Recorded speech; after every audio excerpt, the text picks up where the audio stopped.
Good afternoon, ladies and gentlemen. On behalf of the Lutheran School Association, I would like to welcome you to Veterans Day observation. Thank you to the Sons of the American Legion for helping us recognize all veterans today. Thank you also to Staff Sergeant Rank for taking time out of his day to be our keynote speaker.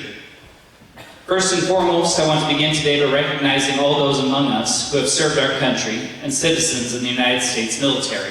Our veterans, active duty service members, guardsmen, and reservists. It is your service and sacrifice that has kept our country safe and free. If you're able, please stand to be recognized.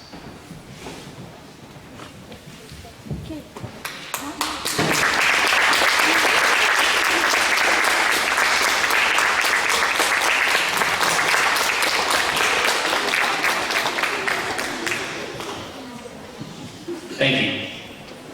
No matter which branch you served in, whatever your job path or how many years you served, raising your hand and committing yourself to service in the military was a brave and selfless act. We are eternally indebted to you as a nation and a people. Please stand for the presentation of the colors and the Pledge of Allegiance.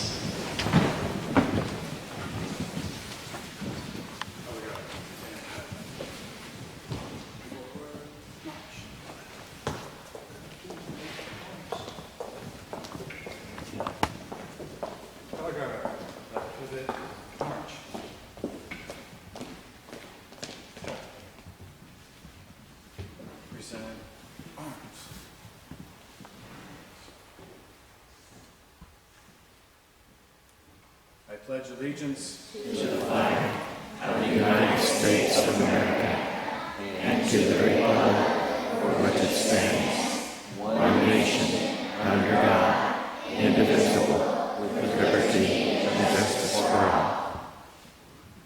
Order, arms. Post the colors.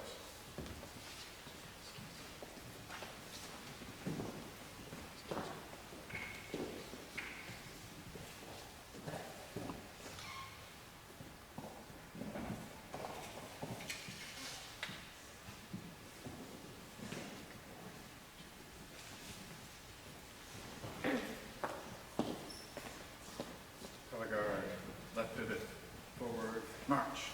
Color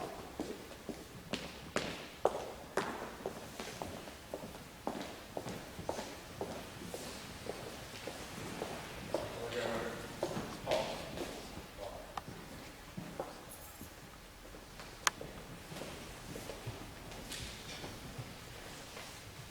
Our chaplain will now offer a prayer.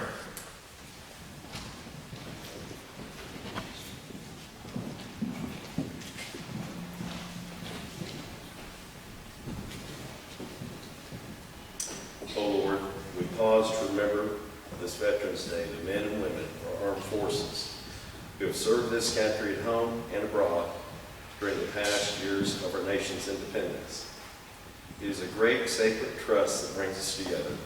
Lord, on this day set aside for remembrance, it is a remembrance worth making, a day of tribute to those who have gave their lives in defense of all that America stands for. To memorize the dead is to pay homage not only to the fallen, but also to their spirit of sacrifice and valor.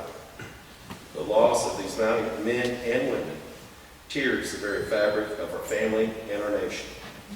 We pray for all veterans, those in good health, those wounded still in hospitals around the world fighting to regain their health. We pray for those still held prisoner of war in foreign soil, or who are listed as missing in action. Truly, all these veterans are America's first and finest citizens. They've proven it. We commend them to you, Heavenly Father, those who have left for us a priceless heritage, which serves as part of the life and freedom we now enjoy. We ask this in your name. Amen.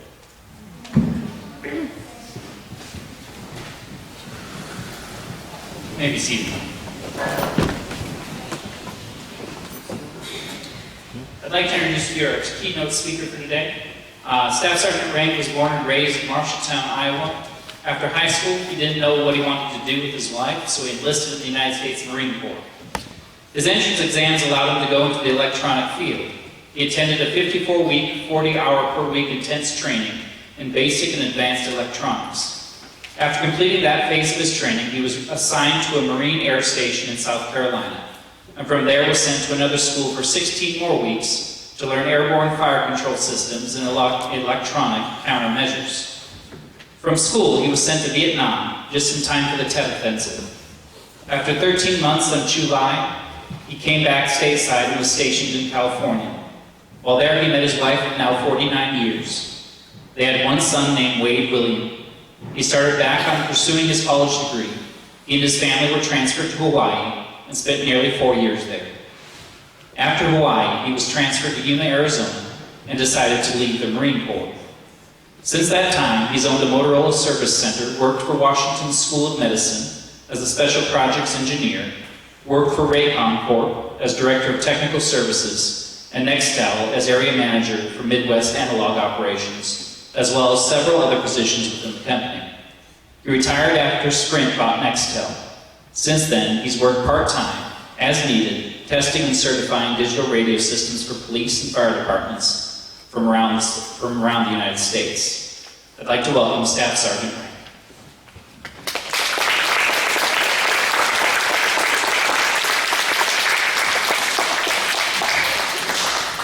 Well, I'd like to meet that guy. Good afternoon.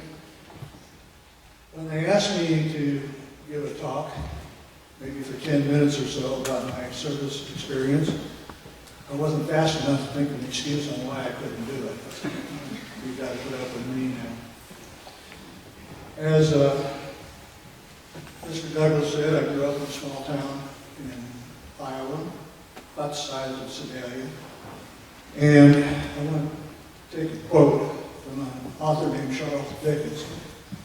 And maybe you've heard of it. He wrote a story called Christmas Carol. Now, that's not the one with Ralphie with one with the BB gun with the compass and the star.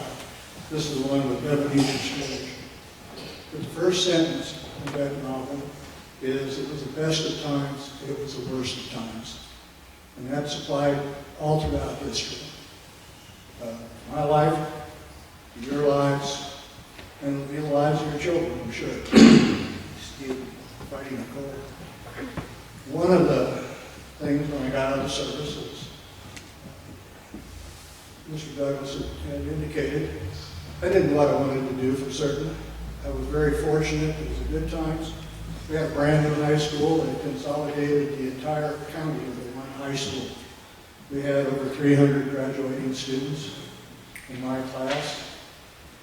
I was fortunate enough to be in a group of 40 select students that they call us college preppers.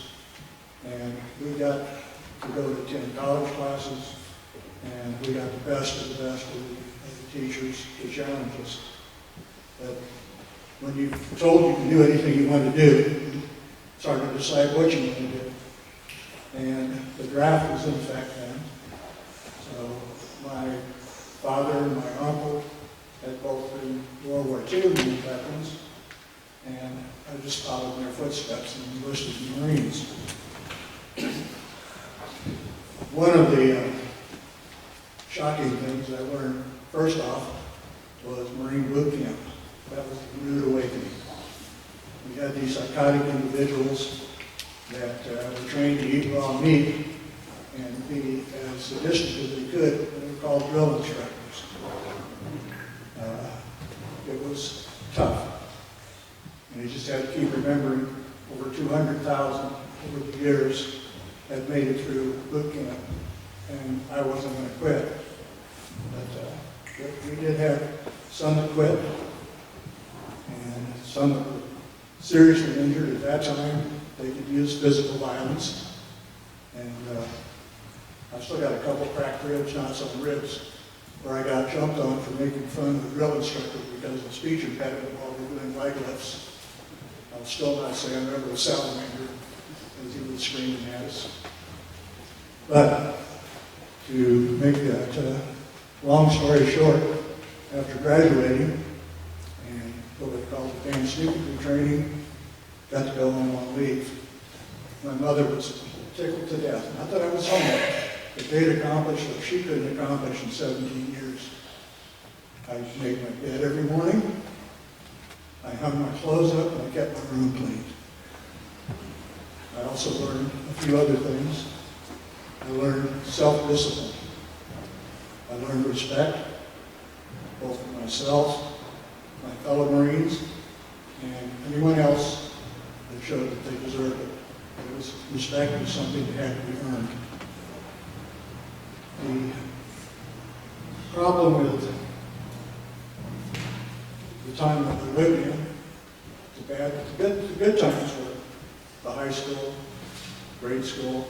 We had the best of everything. We had a good small town, low crime rate, and we had, because of the consolidation of schools, we had state champions in everything back here. For the first class school. The worst times, John Kennedy had been assassinated. The racial problems were starting in the South. 3 New York white volunteers in Mississippi were murdered because they were going down to support the racial integration. So it was a bad time. But as I come through boot camp and later experiences, the times are what you make of it. You can say it's a bad time and you're going to be depressed and really feeling the woe is me, or you can say you can look for the good times. A lot of people joining the military complained about it and couldn't wait till we got out. I saw it as an advantage to learn new things, to improve my skills, to make myself marketable if and when I got out, which I eventually did. But not for any particular reason other than I had a family, didn't want to have to move every 3 years, and every 2 years do what they called an unaccompanied tour, where I had to leave them behind and go somewhere. That, in a nutshell, was the story of my career. I advanced in rank. We had a lot of privileges with each advancement, but also it didn't feel right to continue for another 10 years because of my family. But what I learned there, the skills I acquired, the education that I acquired, that allowed me to get some very nice jobs. Went on to college, never did finish my degree, but life gets in the way. Excuse me again. One of the things I'm sure you probably expected me to talk about was war stories. I'm not going to do that. We live in a society that glorifies war.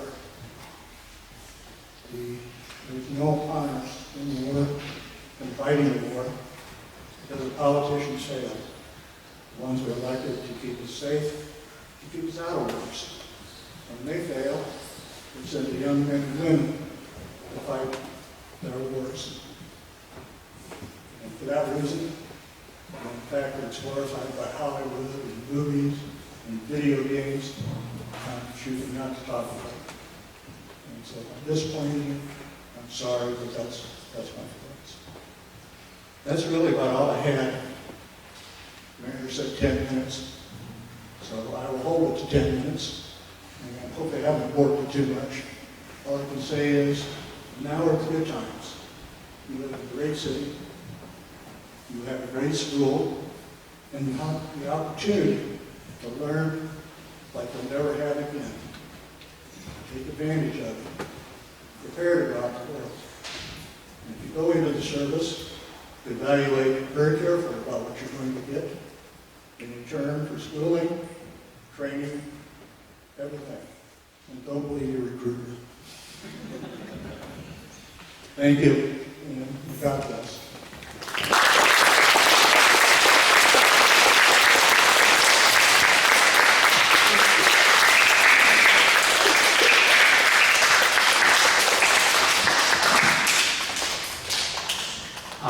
If the students on your way out would like to shake hands with Commander Rank, I appreciate it, or any of the other veterans here, to thank them for their service. I would appreciate you doing that on the way back to your classrooms.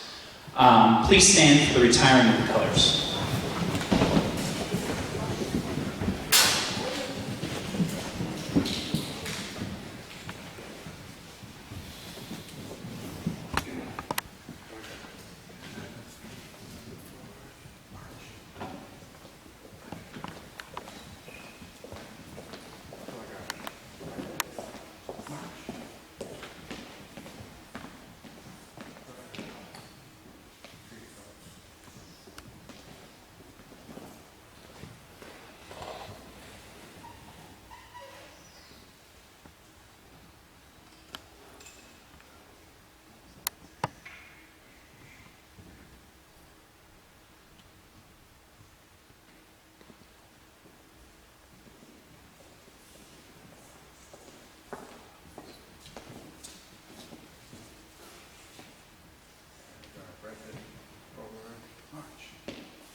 Thank you, everybody, for coming tonight.